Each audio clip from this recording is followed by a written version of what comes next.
Annual clovers. Lots of different ones out there. A lot of times there's confusion on perennial clovers and annual clovers. So today's vlog is all about our top 3 annual clovers.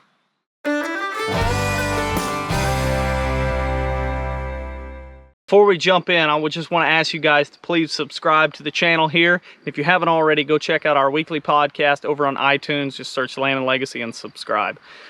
All right, so a lot of years of developing food plot blends, testing, lots and lots of testing just on our own ground, just trying to find what worked best for our environment, which is rough, very not so nutrient soil or dirt. And we've been trying different things, and we've settled on something, and we partnered up with Stratton Seed Company to bring this blend that we love so much to you guys. It's called the Legacy Blend, and you can check it out on our shop, LAND&LEGACY.com.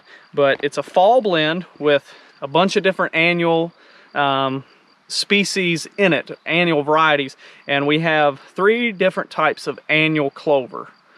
And so this video is about these 3 different types and show you the differences, so you guys can figure out if you like it, if it's something worth trying on your place, or if you want to just throw it out and say we don't know what we're talking about. But I'm going to show those to you, and the differences. Here's the 3 different ones that are in the Legacy Blend. We've got Berseem here, which you can see has put off a lot of growth. You can see a pretty nice root system there. Nodules in the root system. You notice there's not many blooms. I think there's 1 bloom on the whole thing. Kind of shows some resemblance to alfalfa, but you can see now pretty big. Here it is, May. It's late May, so we're planting our food plots a little later with a wet spring, and frankly we're just too doggone busy to be out here in April planting, and it was a little bit early anyway. So stem is pretty dense. And I'm showing you the stem difference so I can show you what's next. This is Balansa. Love, love, love this clover. It's more of a hollow stem, kind of more viney. It vines out more than just upward growth. Great root system. Of course, it's a little muddy here. Actually, it's a lot muddy here, but in this little area, but pretty good root system, nodules on it. A little bit more rounded leaf, but you notice blooming really good right now. It's like full-fledged blooming, pollinating, doing its thing, trying to make seed. So it matures a little earlier in the growing season than Berseem. But here's the 3rd one. And this one is very, very popular, but this is Crimson Clover.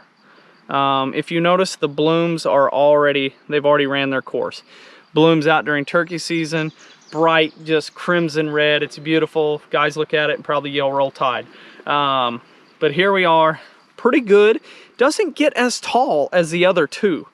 Now, that's not to say that it's bad or that the other 2 are better, but completely different root system, more of a tap root rather than a fibrous root, but it also comes on a lot earlier.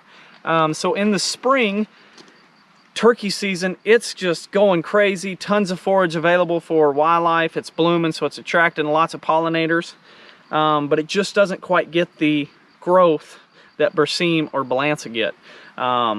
Still has a place in the food plot blends, but I wouldn't say that it's superior to the other 2, because the other 2 are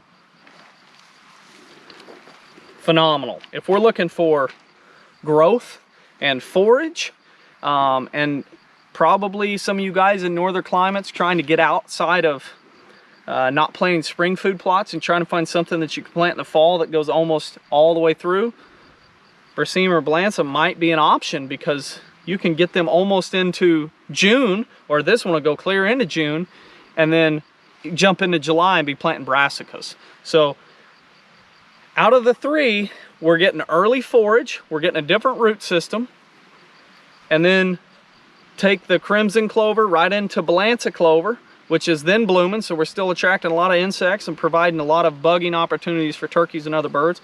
and then take that one as it matures right into Berseem, to where if we wanted to, we could leave this field fallow, as you see behind me, and it's going to mature, and during the course of the summer start to break down, but get a little bit weedy, get some common ragweed or pokeweed in it. It could be a phenomenal opportunity for us to have kind of fallow fields and avoid that spring planting, if that's something you wish, or you fall behind and you just don't have the time to plant spring food plots. Annual clovers, learn to love them, learn to appreciate them, and try to utilize them in your food plots this next fall.